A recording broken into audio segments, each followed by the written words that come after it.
नमस्कार दोस्तों, आपका मेरे चैनल में स्वागत है।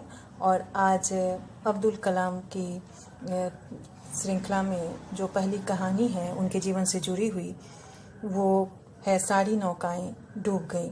क्योंकि कलाम रामेश्वरम से थे और वहाँ समुद्र तट नज़दीक होने के कारण ऐसी घटनाएं होती रहती थी। तो चलिए सुनते हैं। रामेश्वरम समुद्र तट पर स्थित था, अतः वहाँ रहने वालों को समुद्र से जुड़े व्यवसायों से आजीविका कमानी पड़ती थी। कलाम के पिता बहुत परिश्रमी और जीवट वाले व्यक्ति थे। उनके लिए काम एक पूजा थी। खाली रहना उन्हें तनिक भी पसंद नहीं था। किसी न किसी काम में जुटे रहना उन्हें बहुत अच्छा लगता था। कलाम जब 6 वर्ष के थे, उनके पिता ने इलाके के ठेकेदार अहमद जलालुद्दीन के साथ मिलकर नाव बनाने का काम शुरू कर दिया। रामेश्वरम में नावों द्वारा बहुत बड़ी संख्या में तीर्थयात्री शिवलिंग के दर्शन करने आया करते थे। धनुषकोडी और रामेश्वरम के बीच यातायात का साधन नौकाएं ही थी। अतः नौका बनाने का व्यवसाय बहुत अच्छा चला और अच्छी आमदनी होने लगी। कलाम के पिता जब नौकाएं बना रहे होते तब वे उनके पास खड़े होकर घंटों उन्हें देखते रहते थे। लकड़ी के तख्ते जुड़कर जब नौका अपने पूरे आकार में आती थी तब कलाम को इतना अच्छा लगता था कि वे तालियां बजाने लगते थे, खुशी से उछलते थे और आवाज़ें निकालते थे। उनके पिता को कलाम का इस तरह खुशी प्रकट करना बहुत अच्छा लगता था।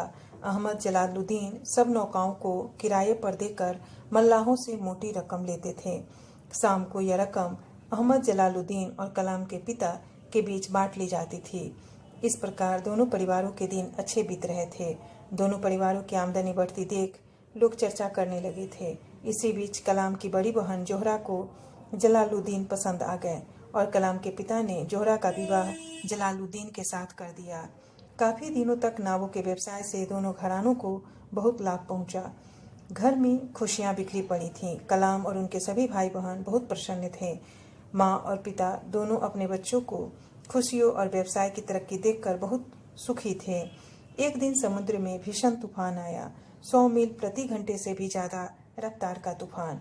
उस समय कुछ नावें किनारे पर थीं और कुछ तीर्थयात्रियों को ले जा रही थी। सारी नावें समुद्र में अपनी ऊंची ऊंची लहरों में समेट ली और उन्हें निगल लिया। समुद्र का यह विनाशकारी रूप अब्दुल कलाम के सामने पहली बार आया था।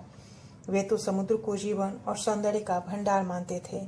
तूफान गुजर जाने के बाद समुद्र पहले की तरह शांत हो गया, परंतु बालक अब्दुल कलाम के मन में अनेक दिल दहला देने वाले प्रश्न और उनके परिवार में गरीबी और उससे निरंतर लड़ते रहने का सिलसिला छोड़ गया। रात में भी अब्दुल कलाम को स्वप्न में तूफान का वह सर्वनाशी मंजर दिखाई पड़ता था। समुद्र का विनाशकारी रूप बहुत दिनों तक उनके बाल मन का पीछा करता रहा। वे बहुत दिनों तक डरे डरे और सहमे सहमे रहे। बहुत दिनों तक वे रामेश्वरम नहीं गए।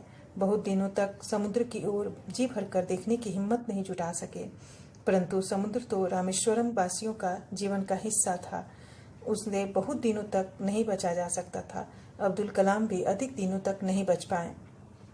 अब वे फिर से रामेश्वरम जाने लगे, फिर नावें बनाने लगे, फिर तीर्थयात्री आने लगे।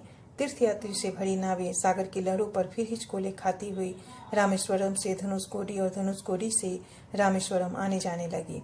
परंतु अब अब्दुल कलाम का मन पहले वाला शांत और भोला नहीं रहा था। समुद्र में आने वाला तूफान बच्चे के मन को बुरी तरह मत कर चला गया था और छोड़ गया था उसी तरह की एक अविरल हलचल जो एक लय के साथ थिरकती लहरों के बीच अनंत और अथाह सागर में भरी पड़ी थी। धन्यवाद दोस्तों। अगर आपको ये वीडियो पसंद आया तो कृपया वीडियो को ज़्यादा से ज़्यादा लाइक करें, शेयर करें और चैनल को सब्सक्राइब करना बिल्कुल